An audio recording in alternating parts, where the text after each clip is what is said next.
Well, hello, quilting friends, and happy Feature Friday, everybody. Thank you guys so much for joining me today. I really appreciate you being here in my sewing studio with me. Last week we basted down our quilt top, and so this week it is time to set up our quilt pattern and get started with our quilting. I'm going to turn you guys around and we are going to get started together. Okay, so this was the little quilt top we had. It was just jelly roll strips, and we basted down our top and our sides. So now it is time to get started. Now on my display, you can see that I have a very large layout box with a smaller but still large layout box inside.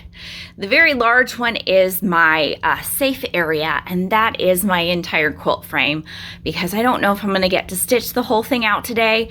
So if I need to shut down, I can save it and I'll know where my point of origin is. But the inside one, that's a little bit smaller, that just represents my quilt top that is here in my frame space. So I'm going to try to quilt out as much of this in my quilt frame space as possible at one time. Hopefully this won't take me very long because it's not a big quilt. I'm just going to switch from my full pattern layout view where I'm seeing both boxes to just seeing the one we want to work with. So there we are, just switched with that button and we're looking at just the quilt top space. I'm going to go from patterns and from layout and pop up into my patterns, and it is time to find a pattern that's going to work with our particular fabric. And if my memory serves me correct, there is a pattern in here that has paisleys in it, and if you look at my fabric here, there's kind of a paisley design in it. There's a little paisley over here too, so I'm going to try and find that, and the easiest way for me to do that is to use my little search bar down here. I'm going to touch on the white bar, get my keyboard up, and I'm going to type in the word paisley. And when I do that, right there is the pattern I was thinking of. It's called Lacy Paisley. I'm going to highlight that and hit the green check mark on the side, and I get a nice large version of this little paisley design. And I think that's going to be great for this quilt top. But I do have some work to do. So we popped from patterns up into edit when we loaded our design, but we definitely have some work to do with our repeat button. We've got to fill this in, and I want a fairly dense design on this quilt. So I think I'm going to do vertical repeats as well as horizontal repeats. So I think we need to get started. So since I'm in edit highlighted here, I'm going to come over to my repeat feature at the top and highlight that. And I have my repeat buttons available to me. First, we're going to repeat across. So I'm going to use my horizontal repeat and just give that a couple more, I think. 3 repeats looks perfect to me.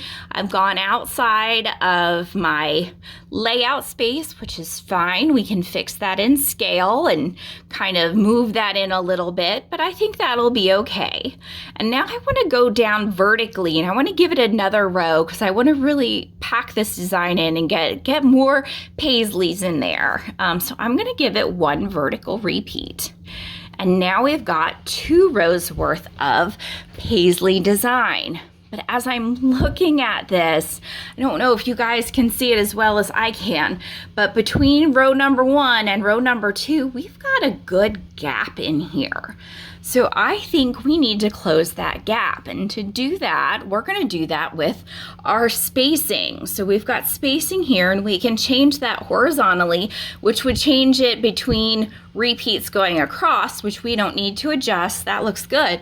We need to adjust the vertical, which is going to close the gap here. So I'm going to just minus this a few times to close our gap.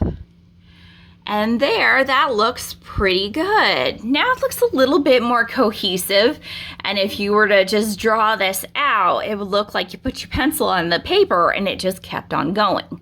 So I think this looks nice right now. So we need to work on our scaling and get all of this that's outside our layout box into our layout box. So I'm going to move from repeat down to scale. And you can scale however you like. You can use your slider bars, your plus and minus buttons.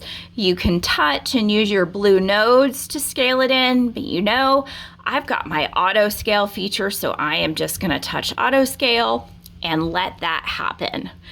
And I think it looks really nice. It's kept the integrity of the paisleys, but if we get really close here, you guys, you can see that my paisleys and some of the other design elements are now touching each other.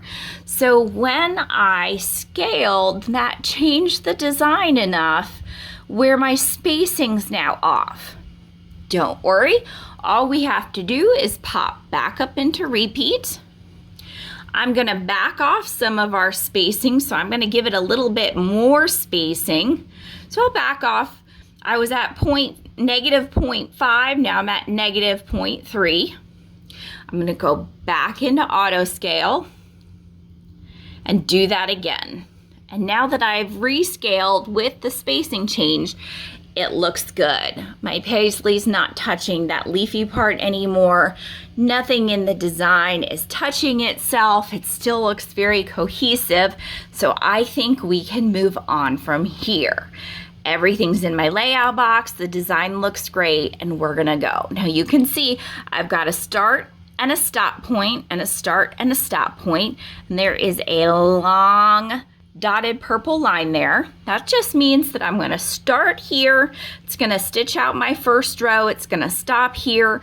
I'm going to have to tie off and cut my threads. It's going to move to the next start point and stitch out. So let's get going. I'm going to move from edit into my home, and I'm going to engage my needle. So we are going to stitch out. I'm going to touch my green go button or my little skittle. Double check that my needle is up and touch my green check mark, and we're gonna get going. We're gonna move all the way over to our first starting point. I put blue thread in this. I think it's gonna be really pretty. The blue thread that I put on the machine kind of matches this royal blue that's in some of the design work, so I think that might look really nice.